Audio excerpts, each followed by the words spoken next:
Hey boys and girls, Mr. Bloom here. My goal today is to show you a couple experiments, simple experiments you can do at home to prove that air takes up space or has a volume. So I have a container of water here. The first one I'm going to do is going to involve 2 cups.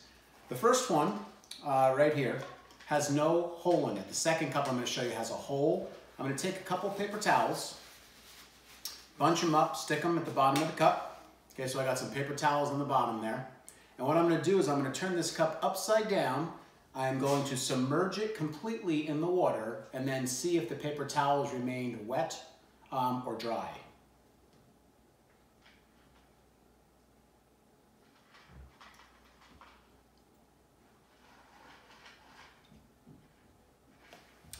All right, so grab the paper towels and they are completely dry, not wet at all. So again, they were down here. I submerged them in the water, so why did they stay dry? Well, simply because there's air already inside this cup, taking up space. So when I push it down into the water, the air inside is not letting the water in to get the paper towel wet.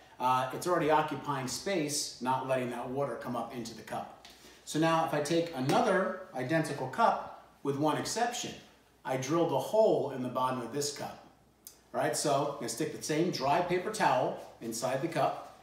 Now this time, and if we listen closely, we might even hear something.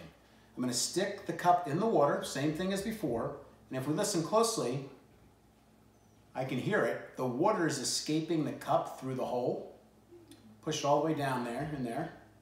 Now this time, I'm going to remove the cup. Oh, this time the paper towels got so wet, they actually fell out of the cup.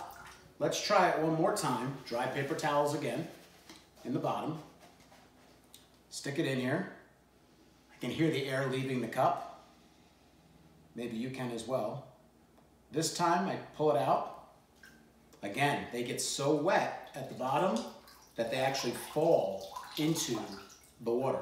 This is because now there's still air inside the cup, but when I push it down, the air is able to leave, allowing the water to come up and get the paper towel wet.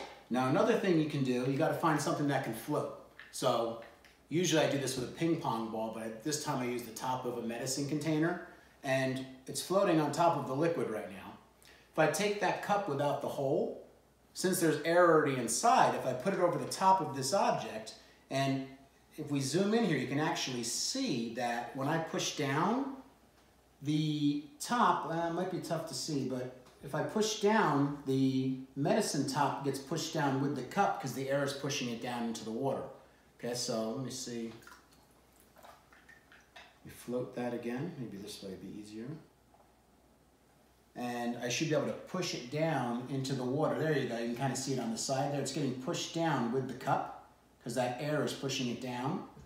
Now, if I do the same thing with the cup that has the hole, this time the air is going to escape and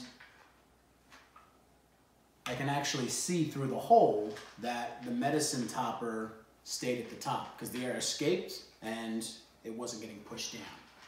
All right, so these are 2 simple things you can try at home as long as you have these materials, which maybe you do, you can give them a shot yourself, but they both prove that air takes up space or has volume. All right, have a good rest of your day. Thanks for watching.